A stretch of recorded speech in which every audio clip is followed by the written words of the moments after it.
C'est le parc agricole de Niaouli à Alada qui abrite les journées portes ouvertes du programme TASPRO. Entendez technologie et innovation agricole pour l'accroissement de la résilience des systèmes de production et des exploitations familiales en Afrique de l'Ouest et du Centre, qui est sous-composante de l'INRAB.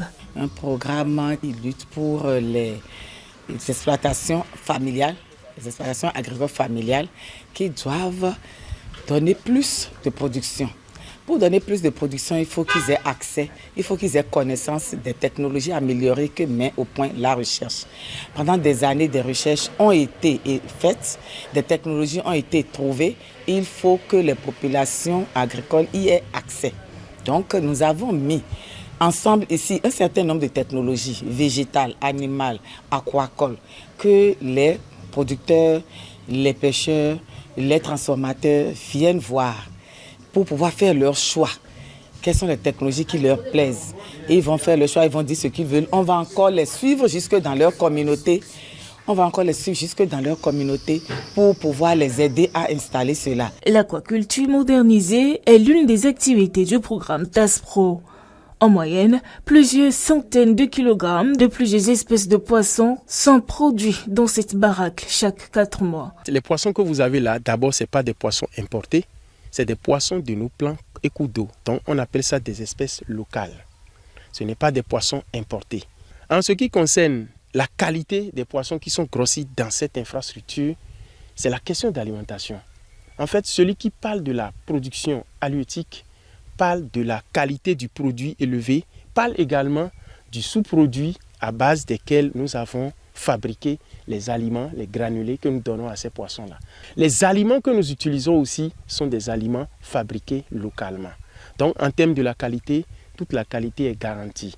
Dans un étang de 100 mètres carrés, ici nous avons 10 sur 10, ça fait 100 mètres carrés. Donc nous stockons dedans à densité de 5 poissons au mètre carré, 5 pour ce qui concerne à titre commercial, 2,5 pour ce qui concerne à titre expérimental. Alors, si vous faites 5 au mètre carré et que c'est 200 mètres carrés, ça fait 1000 poissons qui sont en suspension là. Les autorités communales, présentes pour le lancement des journées portes ouvertes, expriment leur émerveillement. Je viens de découvrir quelque chose de spectaculaire. La promesse faite par l'État, c'est-à-dire aquaculture qui viendra dans la commune d'Alada d'ici l'année prochaine, je suis pressé de voir ça, l'arrivée de ça. Et ça viendra effectivement affirmer l'arrêté d'interdiction d'importation des poissons également au Bénin. Je vais demander plus à la directrice de faire bénéficier d'abord mon village, qu'est Niaouli, où nous sommes aujourd'hui. Il n'y a pas que la population de Niaouli qui tirera profit de ce programme.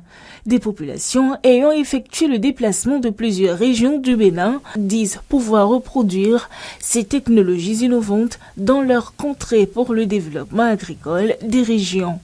Là, j'ai découvert de nouvelles choses qui est faite ici, que moi-même je peux mettre en pratique dans ma commune et avec ma communauté. De tous, on va bénéficier. Je suis producteur de cultures maraîchers dans la commune de Malanville. Chez nous à Malanville, nous sommes des maraîchers, mais j'ai beaucoup apprécié les différentes variétés de maïs. À l'issue de la cérémonie de lancement des journées portes ouvertes du programme TASPRO, des équipements ont été remis au président des plateformes innovantes grâce à la coopération suisse.